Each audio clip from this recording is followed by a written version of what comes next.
کوئی منتظر ہے آپ کی زکوٰۃ کا تاکہ وہ افطار کر سکے اپنا سال بھر کا روزہ۔ مستحق افراد تک راشن پہنچانے میں MTJ فاؤنڈیشن کا ساتھ دیں۔ تقسیم رحمت رمضان راشن پروگرام۔ اور پھر ان کے لیے دعا کر رب ارحمہما کما ربیانی صغیر۔ میں اپنے گاؤں میں ڈیرے میں بیٹھا تھا تو ایک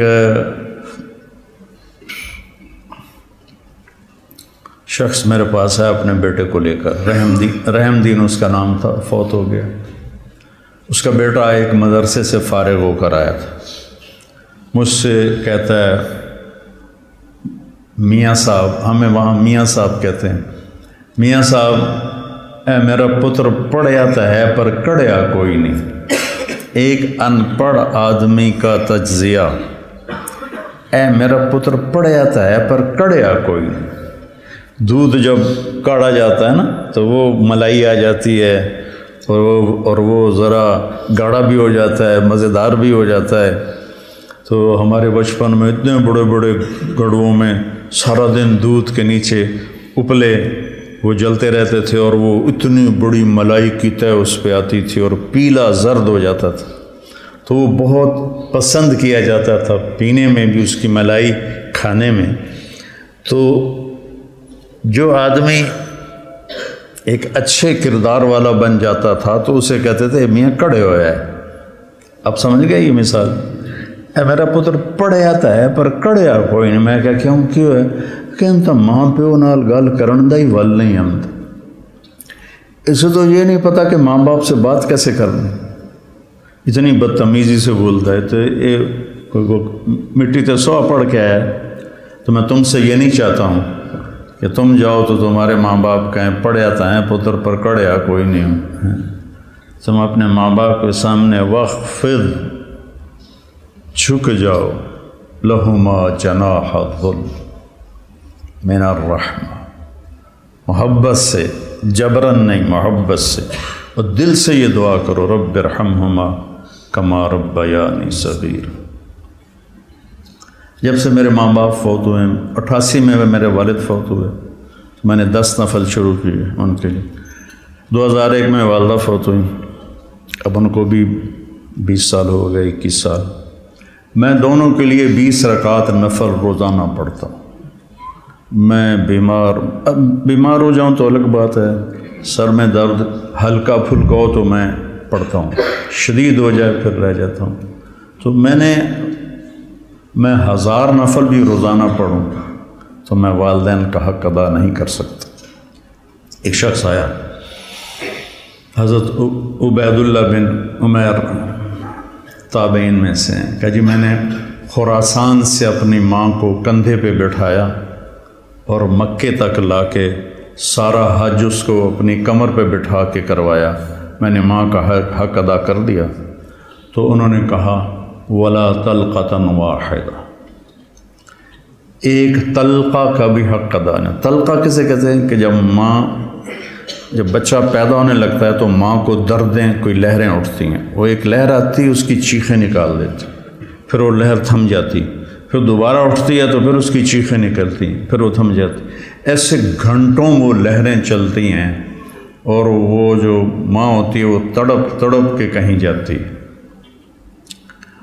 تو وہ جو بے شمار دردوں کی لہریں اٹھتی ہیں، تو انہوں نے فرمایا ابھی ایک درد کی لہر کا حق بھی ادا نہیں ہوا، ولا طلقۃ واحدہ، بھی ایک کا حق بھی ادا نہیں ہوا۔ ایک شخص نے اپنی ماں کو حج کرایا پیدل، اور طواف میں تھا تو عبداللہ بن عمر نظر آ گئے، تو طواف سے فارغ ہو کر کہنے لگا جی میں نے ماں کو پیدل حج کرایا ہے۔ وہ کافی لمبا سفر ہے اور اس وقت پہاڑ تھے، نہ سرنگیں تھیں نہ راستے تھے، پہاڑ تھے۔ تو میں نے ماں کا حق ادا کیا، تو ان کا ولا زفرۃ واحدہ، کہ تیری ماں تجھے اٹھاتے ہوئے تھک تھک کے جو لمبے سانس لیتی تھی، یہ زفرہ ہے، کبھی ایک سانس کا بھی حق ادا نہیں۔ حضرت عمر کے پاس ایک شخص آیا، جی جیسے میری ماں نے میرے کپڑے دھوئے میں دھوتا ہوں، میرے پخانے دھوئے پخانے دھوتا ہوں، پیشاب دھوئے پیشاب دھوتا ہوں، مجھے کھانے کھلائے میں کھانے کھلاتا ہوں، میں نے ماں کا حق ادا کر دیا۔ تو حضرت عمر نے کہا نہیں۔ کہا کیوں؟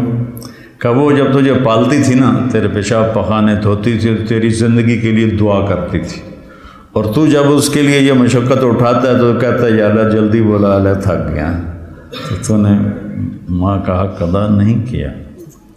تو کہنا میرے نبی نے تمنا کی، میری ماں مجھے پکارتی تو میں نماز کے اندر کہتا لبیک۔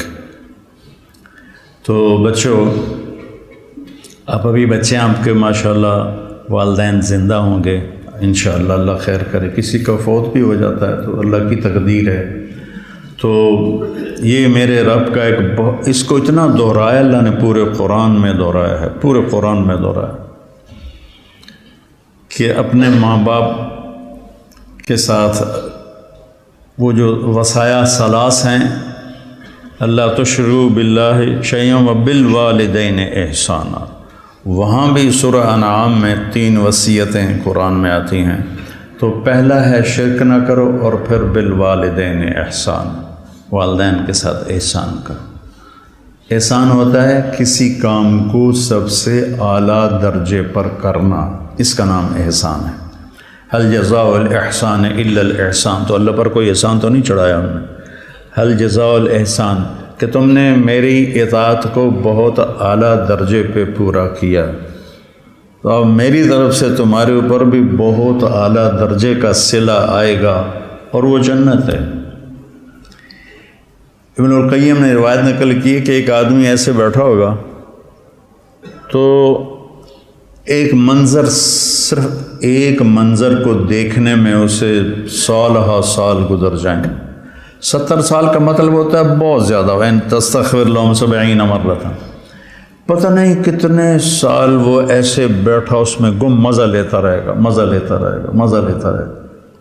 یہ تو تھوڑی دیر کے بعد ہماری طبیعت بھر جاتی ہے، بس یار بس۔ پہلی دفعہ میں گیا کینیڈا تو میں نے خود کہا نیاگرا فال جانا ہے، دنیا کی سب سے بڑی جو آبشار ہے وہ نیاگرا ہے، عجب اللہ کی قدرت ہے، دیکھ کے حیرانی ہوتی۔ تو ہم شوق سے گئے۔ دوسری دفعہ کینیڈا گیا تو میں نے نہیں کہا، مقامی لوگوں نے کہا نیاگرا چلے، میں نے کہا چلو، چلے گئے۔ تیسری دفعہ میں کینیڈا گیا تو انہوں نے کہا جی نیاگرا چلے، میں کہا ویکھ لیا، بس کرو ہن کی ویکھنا، ٹھیک، دل بھر گیا۔ جنت میں ایسا نہیں ہوگا، ہر لمحے سما بدلتا جائے گا، ہر لمحے۔ هل جزاء الاحسان الا الاحسان، تو لہذا اس میں گم ہو کے مست ہو جائے تو اللہ کہیں گے میرا بندہ ایک ہی چیز میں گم ہو گیا، اسے کوئی اور مزہ کراؤ، اسے کوئی اور مزہ کراؤ، تو ایک دم اس کے کندھے پہ ہاتھ لگے گا ایسا، جو یوں مڑ کے دیکھے گا تو ایک لڑکی ہوگی اس کو دیکھتے پورا یوں مڑ جائے گا، وہ کہے گی امالک فینا من رغبت، آپ کو ہماری کوئی ضرورت ہے؟ میں قربان جاواں، ضرورت تو بڑی ہے۔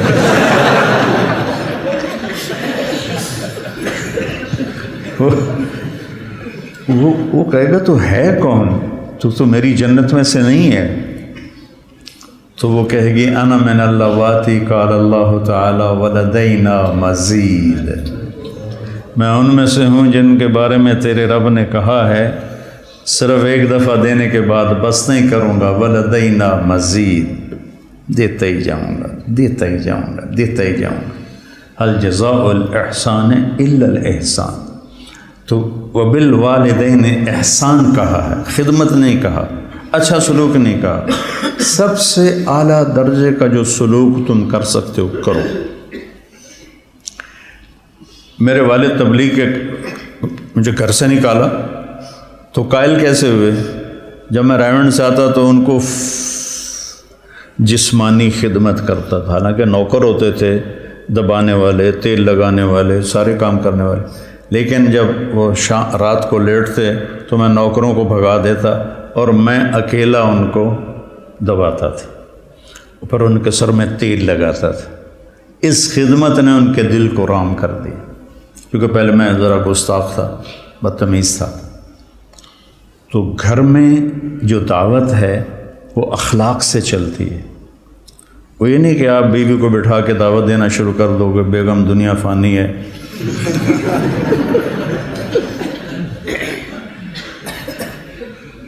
تو گھر میں جو آپ کا سکہ جمے گا جھک جانے سے جمے گا. ماں باپ کے لیے چائے بناؤ، کپڑے دھو، ان کو دباؤ، ان کے سر میں تیل لگاؤ، ان کی آنکھ کا اشارہ سمجھو، تو میں سمجھوں گا کہ آپ نے صحیح قرآن پڑھا ہے. اور رشتہ داروں میں بھی زبان سے دعوت نہ دیا کرو، اپنے اخلاق سے. چونکہ رشتہ دار سب سے مشکل ہوتا ہے تعلق قائم کرنا رشتہ داروں میں. جب تو اللہ نے اتنی آیات اتاری ہیں اور اتنی احادیث ہیں، تو اس میں سب سے مشکل ہوتا ہے رشتہ داروں سے تعلق قائم کرنا، کہ وہ رویے ٹکراؤ ہوتا ہے. تو اس میں آپ کے اخلاق، آپ کی تواضع، آپ کی عاجزی، کوئی ان میں سے بدتمیزی کرے تو آپ کا برداشت کرنا عموماً، اور والدین خاص طور. لیکن اس میں ایک بات کی احتیاط رکھنی ہے کہ کل کو اللہ آپ کی شادی کروائے تو شادی بیوی کے معاملے میں احتیاط کرنی ہے. آپ کے ماں باپ کا آپ پر پورا حق ہے، لیکن آپ کی بیگم پر ان کا کوئی حق نہیں. میں بچیوں سے بھی کہتا ہوں کہ تم اپنے ماں باپ کو چھوڑ کے آ گئی ہو، اب اپنے خامد کے ماں باپ کو اپنے ماں باپ بنا دو. اور خامد کے ماں باپ سے کہتا ہوں کہ تم نے اپنی بیٹیوں کی شادیاں کر کے روانہ کر دیا اور تمہاری حویلی خالی ہو گئی بیٹیوں سے، تو تم ایسا کرو کہ یہ جو بہو آئی ہے اس کو اپنی بیٹی بنا لو. جب اس کو بہو کی نظر سے دیکھتی ہو تو پھر تمہارے اندر حسد پیدا ہوتا ہے، غصہ پیدا ہوتا ہے. اسے بیٹی کی نظر سے دیکھو، یہاں تمہاری جگہ، اس بہو کی جگہ تمہاری بیٹی بیٹھی ہوتی تو تمہاری نظروں میں کیا پیار ہوتا. جب بیٹی کو تم نے روانہ کر دیا ہے، اب پیچھے یہ تمہاری بہو آ گئی ہے، تو اس کو وہی نظر دو جو اپنی بیٹی کو دیتی تھی، تو گھروں میں خوشیاں. تو ماں باپ کا تمہاری بیوی پر کوئی حق نہیں ہے. لیکن میں نصیحت کرتا ہوں بچیوں کو کہ خامد کے ماں باپ کو عزت دو، ان کی خوشی سے خدمت کرو. اگرچہ تمہارے ذمے نہیں، لیکن کرنا تمہارے لیے اجر و ثواب کا باعث ہے. اور بچی کے ماں باپ سے کہتا ہوں، دیکھو پوری ہدایہ جیسی کتاب میں بھی ساس کا کوئی حق نہیں لکھا ہو. ساس سسر کا کوئی حق لکھا، باب الخواخ ہے کوئی؟ کیوں جی مولوی زبیر صاحب، باب الخواخ کوئی نہیں ہے. خامد اور بیوی کے حقوق، اولاد کے حقوق. تو میری ذمہ اپنی ماں باپ کی خدمت ہے. میری بیوی خوشی سے تیار ہو جائے تو اس کا احسان ہے، اس کی نیکی ہے. زبردستی کر کے میں کروں ورنہ میں تجھے نکال دوں گا تو یہ ظلم ہے. ماں باپ کے کہنے پہ طلاق نہیں دینی. طلاق دے دو، بڑی نافرمان ہے. اپنی بیٹی کے لیے کہتے ہیں وہیں رہو، وس کے رہو ساڑھے کو نام ہی. اور بہو کو کہتے ہیں طلاق دے دو اسے، کسی کی بیٹی ہے. تو اس میں اعتدال کا راستہ اختیار کرنا یہ آپ لوگوں کے ذمے ہے. اور جب بھی بیوی کی تمہیں شکایت سننے کو ملے، پہلے تحقیق کرنا، پھر کوئی بات کرنا. عموماً شکایتیں غلط ہوتی ہیں. ایک ہماری رشتے میں پڑنانی تھی، رشتے میں مجھے ابھی پتہ ہی نہیں کہ وہ میری کیا لگتی تھی. تو وہ آئی میری نانی کے گھر، تو اندر پردے نال اس کی بہو پیچھے آ رہی تھی. میری نانی نے آندی ہے تو میرے کو پوچھنا ہے اے تھوڑا رنگ پیلا کیوں ہو گیا ہے. یہ انہوں سمجھا رہی ہے کہ تو میرے کو پوچھنا تھوڑا رنگ پیلا کیوں ہو گیا. اچھا وہ میری نانی کا ان سے کوئی بانجی بھتیجی کا رشتہ تھا، تو انہوں نے کہا جی ٹھیک ہے جی نانی جی۔ وہ پچھو بہو آ گئی، سلام دعا کے بعد وہ کہنے لگی خالہ جی تھوڑا رنگ بڑا پھکا پی گیا، ہاں نہ دودھ پلائندی ہے، نہ چاہ پیوائندی ہے، نہ انڈے کھوائندی ہے، نہ روٹی دا پوچھدی ہے، نہ پانی دا پوچھدی ہے۔ اگو وہ بھی تھی یہ کودے نو تو وہ کودے تیرا، سی کا بھائی بگھیرا، یہ کودے نو تو وہ کودے تیرا۔ اگو اس نے بھی لے لیا ہاتھوں ہاتھ، ہر شے کھا جانی ہے تو حالی پہ آنی ہے، میں تین کچھ نہیں پوچھ دیا۔ تو بیٹا یہ ایک زندگی ہے جو میں کوشش کرتا ہوں کہ آپ وہ زندگی سیکھیں۔ کیف عاملہم بھی اسی لیے نصاب میں داخل کی کہ آپ کو پتہ چلے کہ زندگی گزارنی کیسے۔ اللہ نے شروع سے مجھے ایک بڑی فیملی میں پیدا کیا، بچپن سے نوکروں کی بہتات۔ میری شادی ہوئی، ٹھیک ہے، میری بیوی فیصل آباد، اور اس وقت دیہات کچی سڑکیں 83 میں، بجلی بھی اس وقت کوئی نہیں تھی۔ وہ بیچاری گھبرائی ہوئی، ایک ہماری جانگلی زبان اسے سمجھ میں نہ آئے، وہ یہاں فیصل آباد کی، وہ گھبرائی ہو۔ میں اس کو حوصلہ تسلی کے لیے بڑی ہمت افزائی کرتا، تو پوری ایک کچہری لگی، پھوپھیاں ماسیاں کٹھیاں۔ اچھا، میری ماں کو میرے والد چولہے پہ نہیں بیٹھنے دیتے تھے، زیادہ سے زیادہ یہ تھا کہ وہ جب سالن پک کے آتا تھا تو وہ تقسیم کر دیتی تھی، ورنہ وہ بھی نوکرانی کرتی تھی۔ تو میرے والد یعنی میری ماں کا بڑا احترام کرتے تھے۔ وہ کہتے تھے نوکر کیڑے کس واسطے جے تم ہی چولہے تے جاتے بہ جانا، تم چولہے تے نہیں بہنا۔ تو اب یہ میں اپنی آنکھوں سے دیکھ کے پروان چڑھاؤں۔ 30 برس کی عمر میں میری شادی ہوئی، 30 سال میں نے اپنی ماں کو دیکھا کہ وہ چولہے تے نہیں ہوندی۔ میری ماں کو روٹی بنانی نہیں آتی تھی، کدی شوق نال بنے دی تو ادھی دے جاندی کبھی بنائی جو نہیں۔ اب مقدمہ ہو رہا ہے، ماں تیری چولہے تے سڑدی پئی ہوندی ہے تے بیوی تیری ٹھک کے منجے تے بیٹھی ہوندی۔ یہ میرے گھر میں ہو رہا ہے، ماں تیری چولہے تے سڑدی پئی ہوندی ہے تے بیگم تیری ٹھک تے منجی تے بیٹھی ہوندی ہے۔ میں ہس پیا، میں کہ میری ماں کداں چولہے تے سڑی ہے، میں بھی تھائیں جمیا تھائیں وڈا ہویا، میں دسو تو صحیح میری ماں کداں چولہے تے سڑی ہے۔ یہ ہماری معاشرت ہے، تو اس سے آپ لوگوں نے پرہیز کرنا ہے، عدل کرنا ہے۔ الگ رہنے کا انتظام کر سکو اسبابوں تو بہت اچھا ہے، اکٹھے رہنے کا ہے تو پھر بیوی کو پناہ دو، اس کو اپنے ماں باپ کی شدت سے بچاؤ۔ بیوی میں بدتمیزی ہے تو ماں باپ کو بچاؤ۔ بعض لڑکیاں ایسی بدتمیز ہوتی ہیں، ایسی زبان دراز ہوتی ہیں کہ نہ کسی کی عزت کو دیکھتی ہیں، نہ کسی کے مقام کو دیکھتی ہیں، اور بہت ہی لمبی ایک دفعہ ساتھ 2 واقعے میرے ساتھ پیش آئے۔ ایک عورت، ایک دوست نے کہا کہ ایک خاتون آپ سے ملنا چاہتی ہیں، اس کے خامند کھرب پتی ہیں، کھرب پتی، کہ ملا دو۔ وہ آ گئیں، 50 سال پلس ان کی عمر تھی، تو بیٹھتے ہی رونے لگیں۔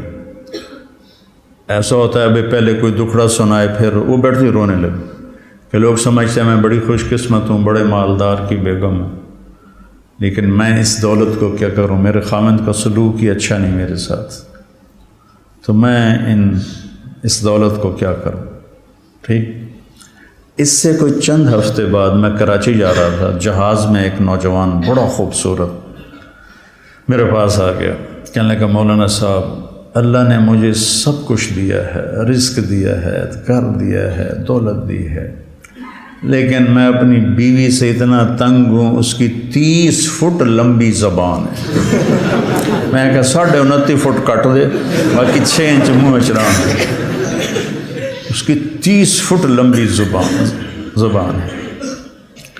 تو ایک بیوی کی بدتمیزی سے پریشان ہے، ایک خامند کی بدتمیزی سے پریشان ہے. اس لیے بعض اوقات جب بے جوڑ شادیاں ہو جاتی ہیں تو ماں باپ کہتے ہیں نبھاؤ. طلاق کس لیے ہے؟ طلاق اس لیے ہے اگر خامد بدتمیز ہے تو ان کی عادت نہیں بدلے گی، بچی کو فارغ کرا لو. بچی بدتمیز ہے تو اپنے بچے کو ذلیل نہ کرو، فارغ کرا دو. اللہ نے طلاق اس لیے رکھی. تو میرے عزیزو، یہ زندگی کے اسباق ہیں جو اتنے ہی ضروری ہیں جتنے ہم باقی اسباق کو پڑھتے ہیں.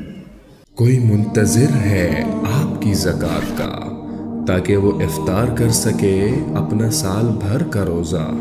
مستحق افراد تک راشن پہنچانے میں MTJ فاؤنڈیشن کا ساتھ دیں. تقسیم رحمت رمضان راشن پروگرام